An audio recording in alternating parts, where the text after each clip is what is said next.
नज़ाकत अली शालामार कारोबार वास्ते गरीब आदमी है जी, रोटी वास्ते आए हैं।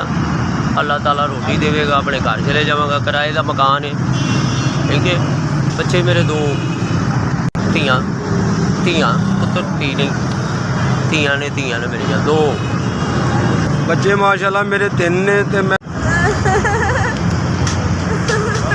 2000 तो दिता है। अल्लाह ताला उन्हें तंदुरुस्ती देवे, जिंदगी देवे, जिथे भी आओ अल्लाह उसकी खैर करे। मेहरबानी, शुक्रिया, बहुत बहुत शुक्रिया।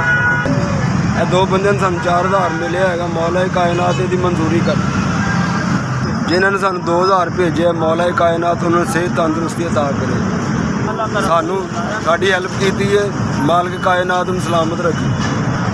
SBS तुहाडी मेहरबानी, शुक्रिया। SBS तुहाडी मेहरबानी, शुक्रिया जी, बड़ी मेहरबानी।